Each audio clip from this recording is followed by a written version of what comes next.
Today, we are lucky to have the president of Franklin University here, Dr. David Decker. Many of you may not know, but our funeral home is located right up against their property.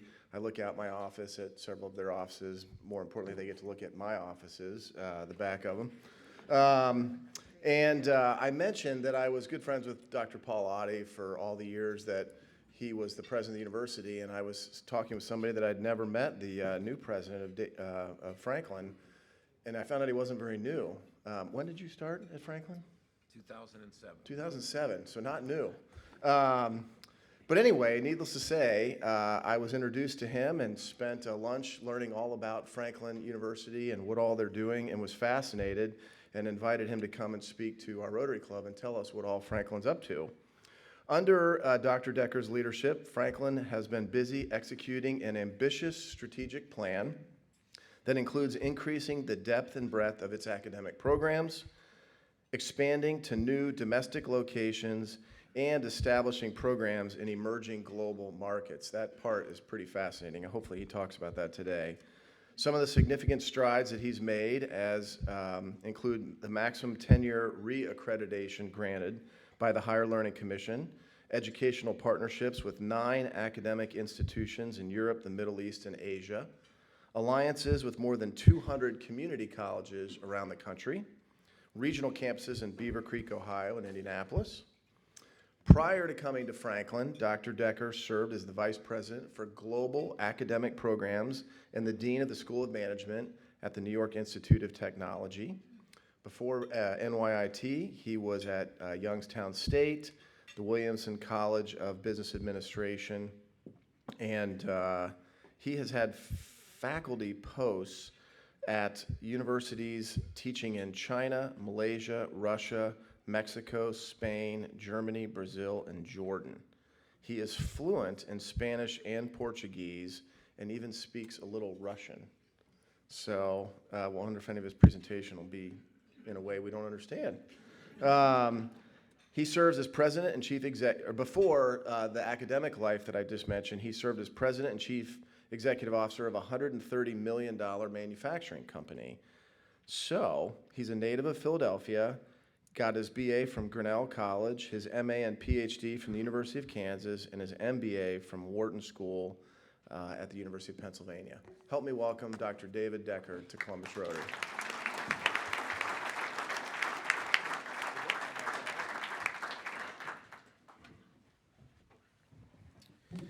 Thank you very much, Mike, Tricia. It's a pleasure to be here. Jack, thank you so much for your hospitality. This wonderful introduction that I received from Mike reminds me of an occasion that I attended in Pittsburgh about 20 years ago when I was still in industry. Does anyone know what the Hibernian Club is? It's a social club for people of Irish descent, a very fine organization.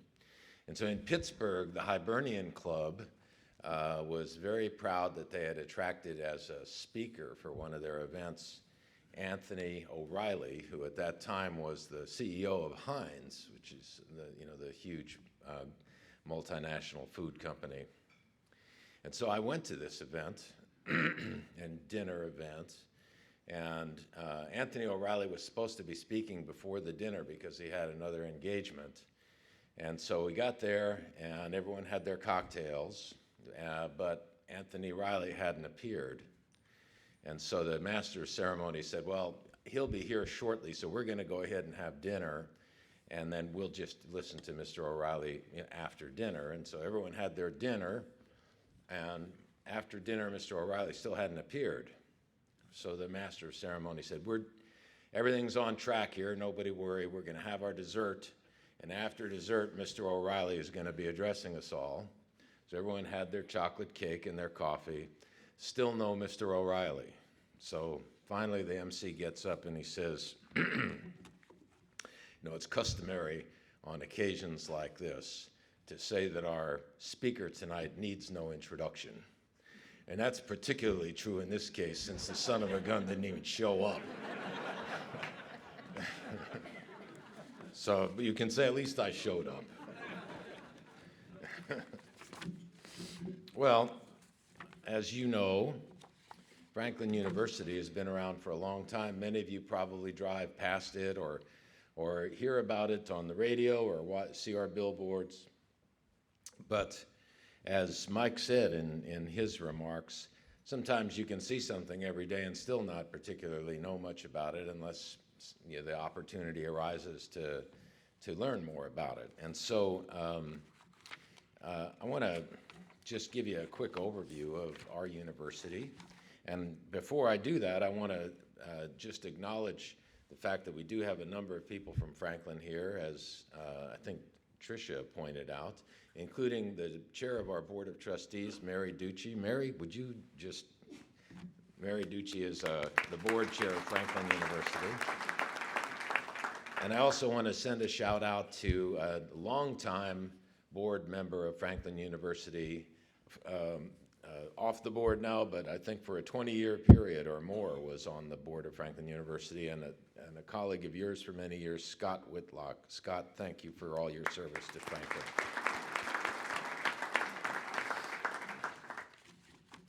So Franklin was formed in 1902 downtown in the YMCA building, and it was formed originally as one of the YMCA schools of commerce. And those of you who've studied a little bit or know a little bit about higher education in the United States know that in the latter part of the 19th century, the YMCA undertook to establish what they called schools of commerce, which were schools that were designed to provide professional programs for working adults, for people who were employed, so that they could improve their skills and move up and so forth.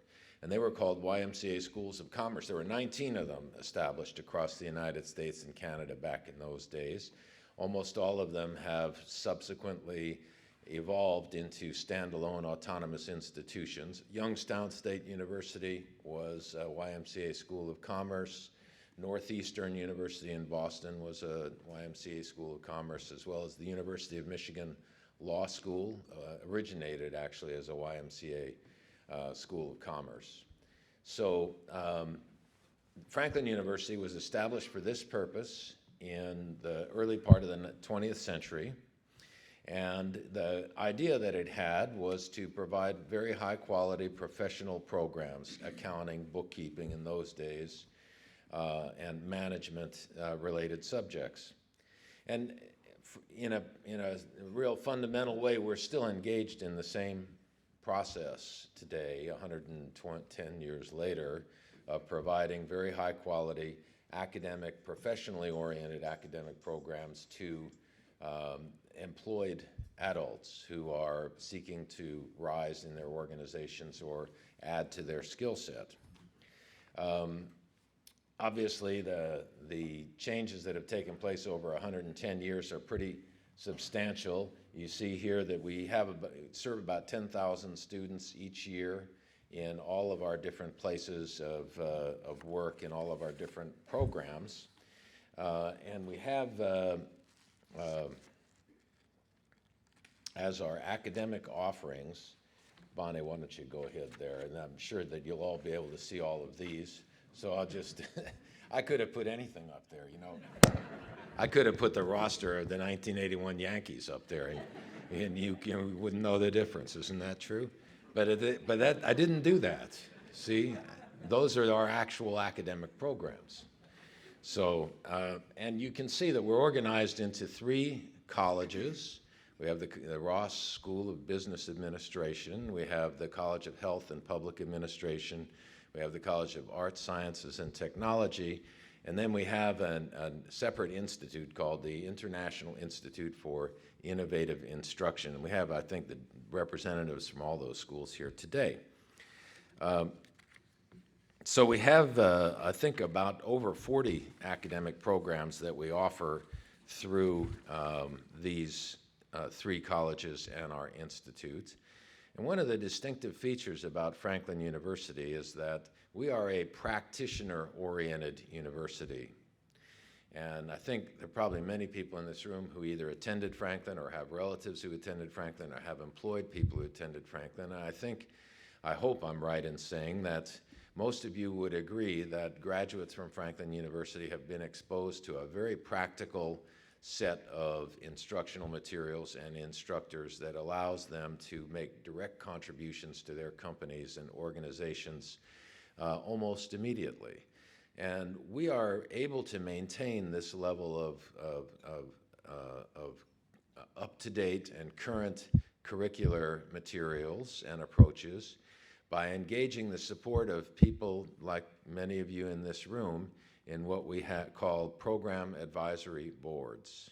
Every one of our academic programs is supported by a group of practicing professionals from business and government who meet on a regular basis to provide our faculty with input about what is happening in those disciplines. So if we have a marketing program, we'll have a program advisory board consisting of practicing professionals in marketing who meet regularly with our faculty to help them understand what are the latest developments in marketing in industry and how our curriculum needs to change and adapt in order to reflect those and be right in line with what industry expects.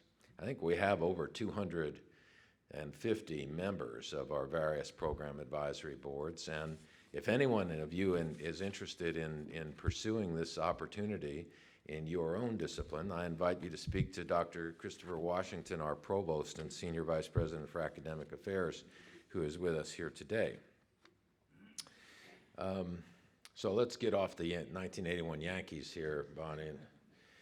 We have as well in Central Ohio about 20,000, more than 20,000 alumni who are employed and contributing to our economy and our society in Central Ohio.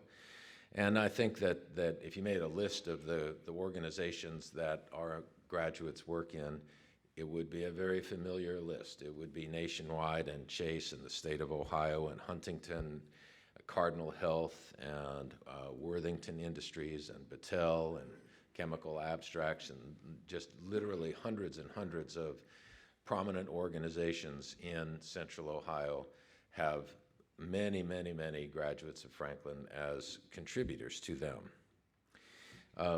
So we have a strong contribution and position in Central Ohio, but I think most of you in your work have encountered the blunt reality that we live in a globalized environment. Everyone knows that. It's almost a cliche these days.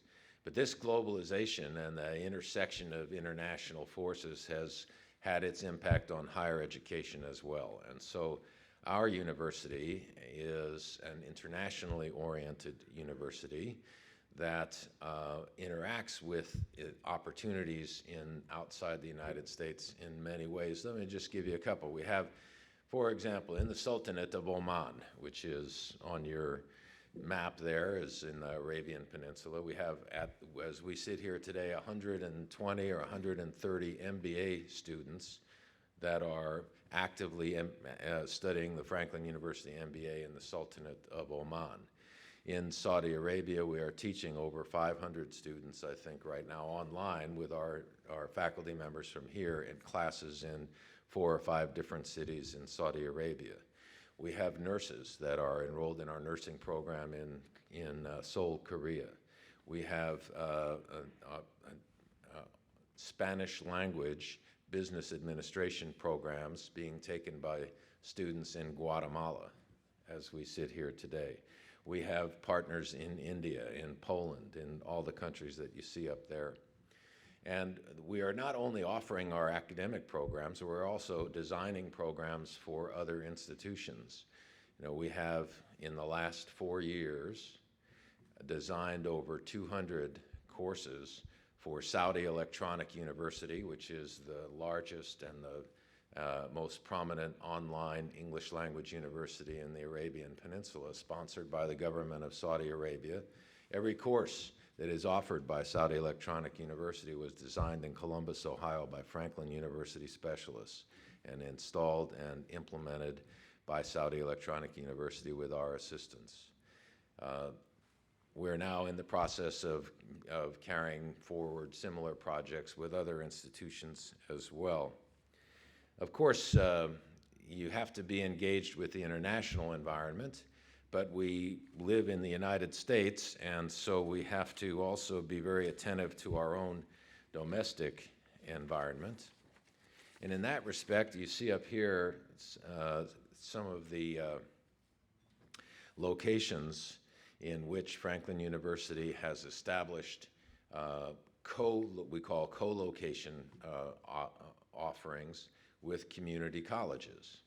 So if you look, you can see here, for example, with Southern State Community College in Washington Courthouse, we have a co-location where we offer our academic programs, our classes on the ground and online, but on the ground to students of those community colleges who take those classes in their community college campus. We have, I think, 16, is that right, Bill, at this point? 16 co-locations in Ohio, Pennsylvania, Wisconsin, and Indiana to offer our programs through community college partners. We have branch campuses as well in Beaver Creek, down in the Dayton area, and also suburban campuses here and in Indianapolis. So this array of offerings in the central part of the United States is backed up by the complete online offerings of all of our academic programs. Every single one of our academic programs is available completely online as well as face-to-face.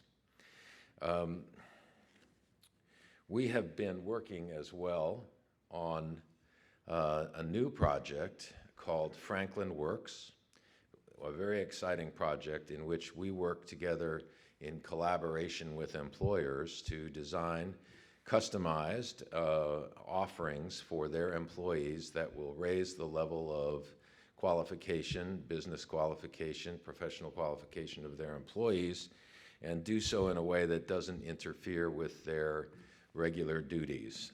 So we are very excited about the possibility of working with some of the largest employers in Central Ohio in our Franklin Works project.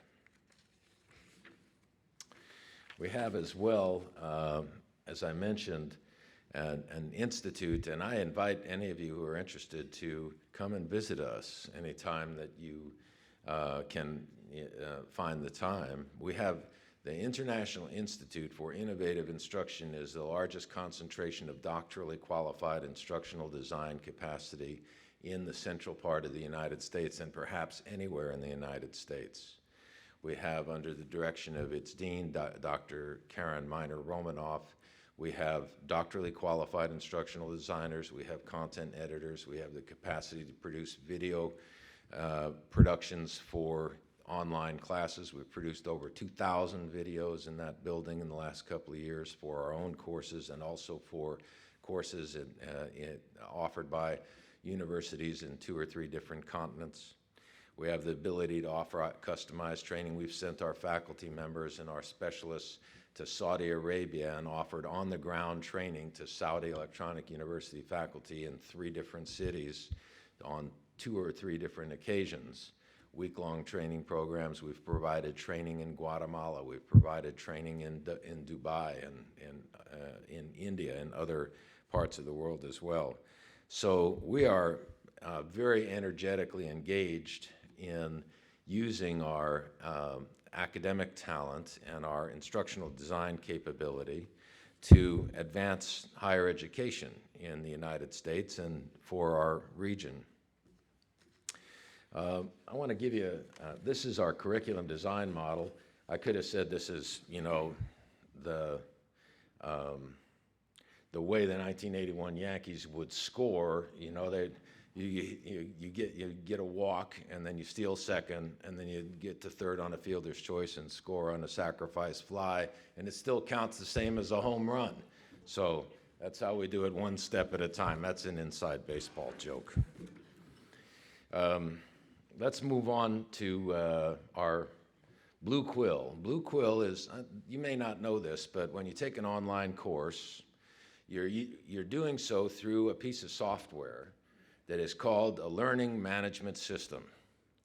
And a learning management system is a big set of software that allows you to interact with the material that you're learning and with the instructors that are teaching you and with the other students who are taking the same class as you are in a way that replicates a classroom environment. And it replicates it closer and closer all the time using technology. So our learning management system, which we designed in Franklin University called Blue Quill, is one of the most advanced that's available in the United States. Extremely interactive, extremely innovative, and offering capabilities to report about the achievement of learning outcomes that are very seldom found in other learning management systems. It's being used by other universities in the United States and in other countries right now as well under contract with Franklin. So there's another example of, if I may be so bold, the intellectual power of our faculty turning into commercial opportunities for the university to transform its academic offerings into a revenue stream to support our operations. And also, for those of you who are business and export inclined, you might see this as a service export when we provide our learning management system to universities outside the United States and receive payment for it.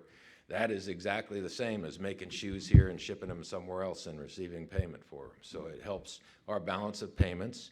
It supports employment in Central Ohio, and it intensifies the intellectual interaction that produces new offerings.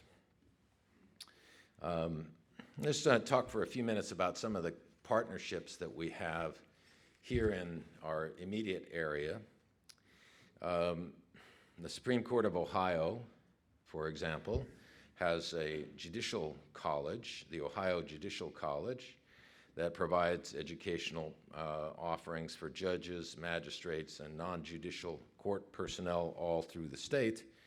And it has a responsibility for offering these training programs statewide. We have been working with the Supreme Court of Ohio for a couple of years now to assist them in the development of these courses and in the deployment of these courses in an online environment, because those of you who are involved in these things will probably know that in today's world, the old corporate training world of having people all take a day off and come down to your conference that you have organized and then go away after the one-day conference, and that's your training activity.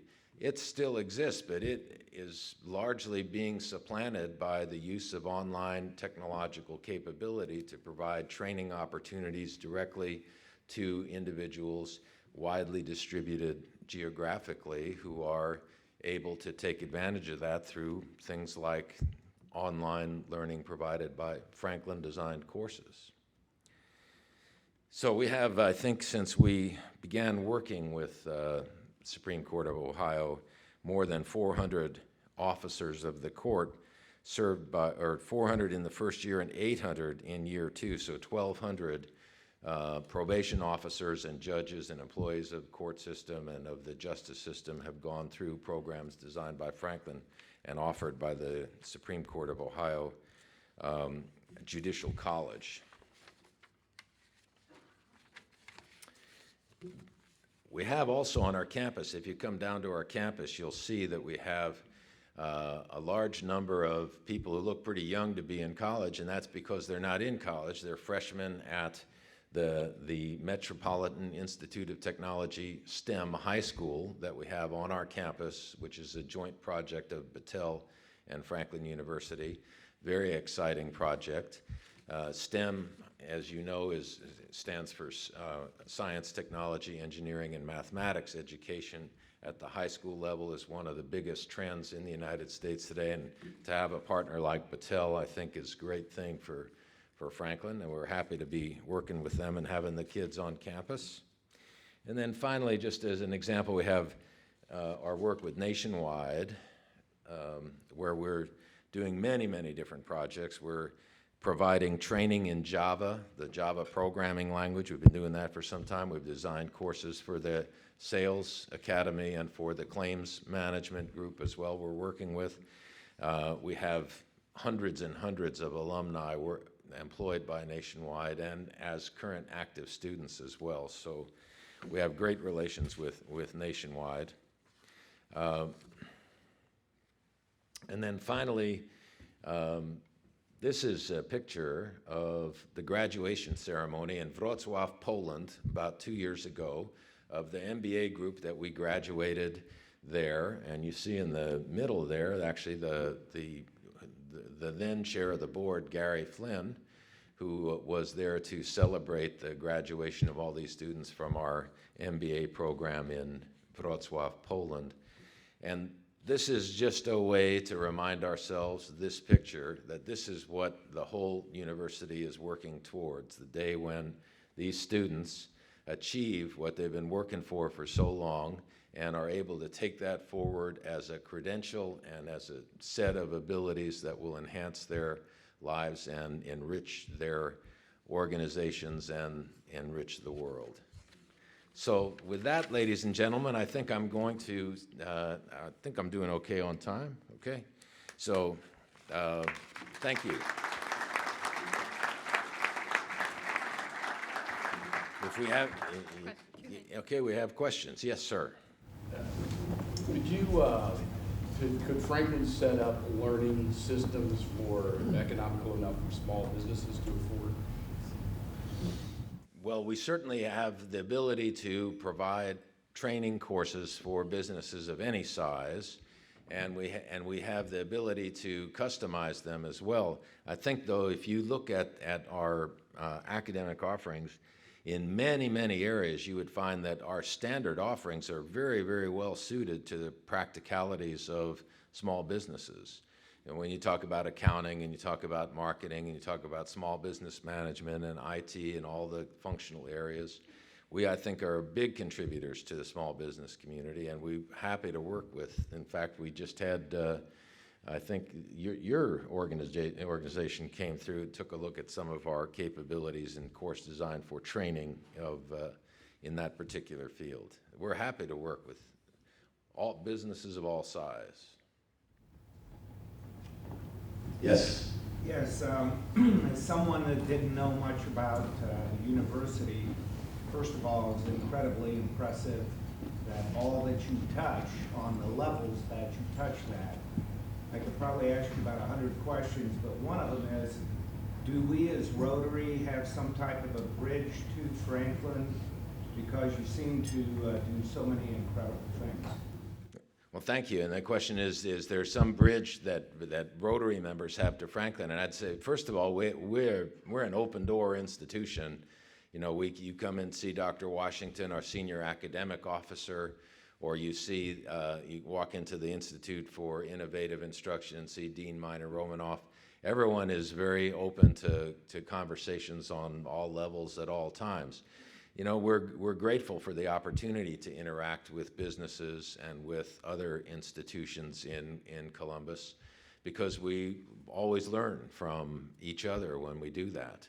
So we welcome all of you to come. You know, all you have to do is call my assistant, Bonnie McCann, if you want to take a tour of campus or see what we have, and we will organize it for you. Yes? I'm here on a weekly basis. And Wendell Seaborn is a regular member. I think Pat Kemmer also is a regular member, is with us. And Wendell Seaborn's on the faculty, and Pat's in charge of project management, strategic planning, and other things. So they're both available. Yes? Years ago, there was a law school at Franklin. Do you still have it? The law school that Franklin University had was sold to Capital University in the 1960s.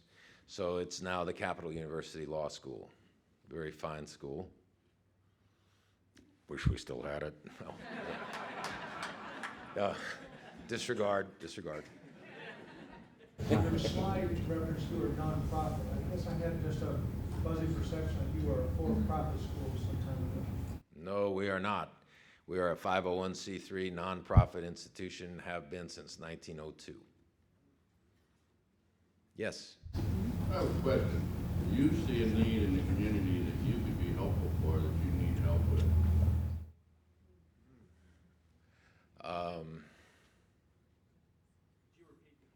The question is, do I see a need in the community that Franklin could be helpful for, that the Rotary could help us be helpful? I think that's the general sense of it, which is a great question. And I would say, Dr. Washington, why don't you take a quick shot at that? He gave me the floor, folks. There are high demand job areas right now. We know insurance is a hot area, not as sexy for college students, but nevertheless, high paying, wonderful careers in insurance. IT support, we could use a lot of assistance in that to fill jobs that are being outsourced to other countries. There's a lot of opportunity here to grow our own talent within the U.S. I think the Rotary could certainly help with that. Internships experiences for our students to come out to your workplaces and get applied practical experiences. This is certainly something that could be a benefit. Scholarship programs for young people. We love to be able to, again, grow our own talent. Some of them need more support than others. We'd love to have your support in that area. I could go on for days, Dr. Decker. Yeah. Adjuncts, faculty Advisory members, boards, advisory yeah. board members, we'd love to have you. So is he our contact for all of that? Well, Dr. Washington has a high level of energy.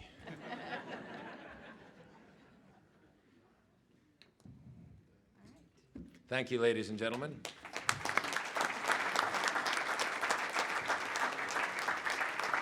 Dr. Decker, thank you, and thank all of your faculty and guests for coming today, sharing with us about Franklin, and also learning a little bit more about what we do here at Rotary. We'd like to give you this gift of donation to our Rotary International Foundation. It's just a small token of our appreciation. Thank you so much. Thank you very much. Thank you again, ladies and gentlemen. Well, for all of you who were interested in how Rotary could maybe get involved in scholarships and internships, follow Lori today. She's going to be having a very interesting topic on that, I think, after the meeting. So at this point, we will release you to go. Be a Rotarian all week long.